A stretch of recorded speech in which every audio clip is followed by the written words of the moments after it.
एक बार की बात है, गौतम बुद्ध अपने शिष्यों के साथ बैठे थे। उसी समय राजा अजातशत्रु वहां पहुंचे और बुद्ध से कहने लगे, हे बुद्ध, जब से मैं आपका शिष्य बना हर कोई मेरा शोषण कर रहा है।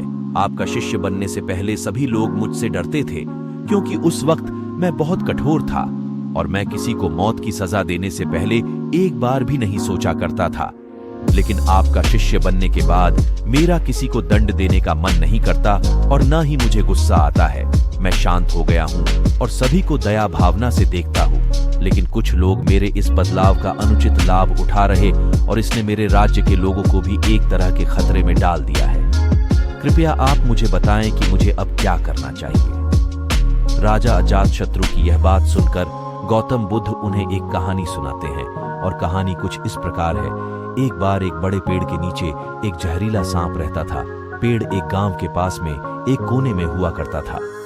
वहां अक्सर सुबह शाम लोग बैठक लगते थे और खूब बातें करते थे। लेकिन जब से उस पेड़ के पास उस सांप को देखा गया, तब से लोगों ने वहां जाना बंद कर दिया।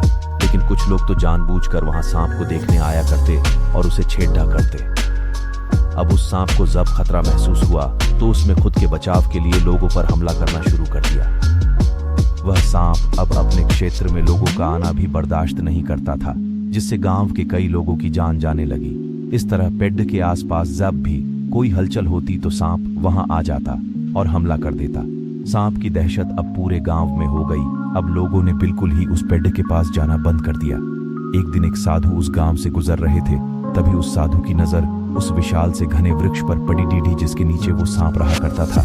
घने पेड़ को देख साधु के मन में विचार आया कि चलो वृक्ष की इस ठंडी छांव के नीचे बैठकर कुछ देर ध्यान लगाया जाए। उसी वक्त गांव के कुछ लोग अपनी गाय लेकर घर की ओर जा रहे थे। तभी उन लोगों की नजर जब उस साधु पर पड़ी थी, जो कि उसी पेड़ डीढ़ी की तरफ ही जा रहा था। तभी लोगों ने उस साधु को सांप के बारे सावधान करते हुए कहा कि आप उस पेड़ डीढ़ी के पास मत जाना। वहां एक जहरीला सांप रहता है जो जरा सी हलचल होने पर हमला कर देता है और अब तक कई लोगों को काट भी चुका है।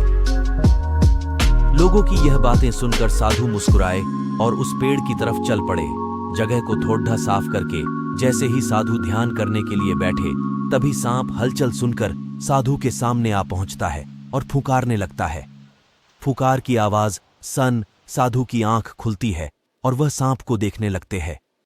वह सांप की आंखों में देखते हुए एक मंत्र बोलते हैं और मुंह से फूंक मारते हैं। तभी चमत्कारी रूप से वो सांप साधु से बात करने लगा। अब दोनों एक दूसरे की भाषा को समझ सकते थे। सांप साधु से कहता है, हे मनुष्य, क्या तुम मुझसे नहीं डरते? क्या तुम नहीं जानते यह मेरा क्षेत्र है और यहां आने की किसी की हिम्मत नहीं है? साधु ने करुणा से कहा है, मित्र, इसमें डरने की क्या बात है? मैं किसी चीज से नहीं डरता, क्योंकि जब मैं जीने लोभ ही नहीं रखता तो मृत्यु से क्या डर।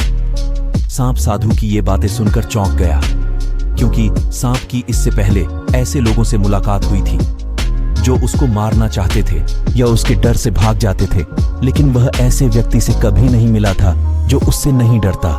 सांप साधु से इतना प्रभावित हुआ कि वह साधु के चरणों में पड़ गया और बोला, हे प्रभु, आप बिल्कुल सही कह रहे हैं। आज तक मैंने जो कुछ भी किया है अपनी जान बचाने के लिए किया है। अपने क्रोध के चलते न जाने कितने निर्दोषों की जान भी ले ली।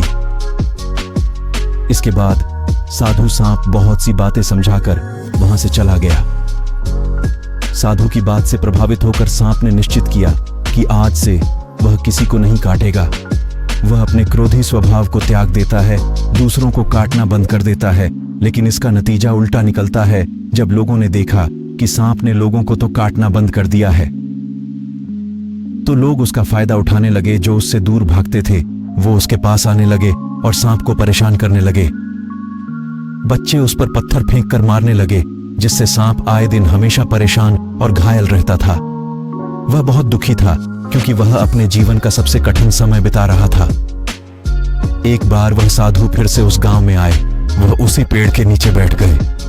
तभी साधु की नजर जब दयनीय हालत में पड़े उस सांप पर पड़ी। तो साधु ने उस सांप से पूछा कि मित्र, तुम्हारी ये हालत कैसे हो गई? तुम इतने घायल और इतनी दयनीय स्थिति में कैसे आ गए? सांप ने कहा, जब से आपने मुझे अपने हिंसक स्वभाव को छोड़ने के लिए कहा, तब से मैंने निश्चय किया कि अब मैं किसी पर हमला नहीं करूंगा। मैंने क्रोध करना छोड़ दिया और शांति को अपना लिया, जिसका नतीजा ये हुक्की लोग मुझे परेशान करने लगे, दुर्व्यवहार करने लगे। कोई पत्थर से मरता है तो कोई डंडे से पीट कर चला जाता है। सांप की बात सुनकर साधु ने कहा, मित्र, मैंने तुमसे कहा था कि बेवजह दूसरों को मत काटो, लेकिन मैंने तुम्हें तुम्हारी आत्मरक्षा के लिए हमला करने से नहीं रोका था। कहानी सुनाने के बाद बुद्ध ने राजा से कहा, हे राजन, तुमने भी मेरी बात गलत तरीके से अपनाया। मैंने आपसे अपने कर्तव्य को छोड़ने के लिए कहा था, किंतु आप अपने कर्तव्य से भी विमुख हो गए। आप एक राजा हैं, अतः पूर्ण रूप से साधु की तरह व्यवहार करना आपको खतरे में डाल सकता है। तुम्हें सिर्फ अंदर से साधु की तरह रहना था और बाहर से राजा की तरह, ताकि जरूरत पड़ने पर खुद की, प्रजा की और राज्य की रक्षा कर सको। दोस्तों, बिल्कुल ऐसे ही जंगल में होता है, जो सबसे सीधा पेड़ होता है उसको सबसे पहले काटा जाता है, और यही कानून दुनिया के लोगों पर भी लागू होता है।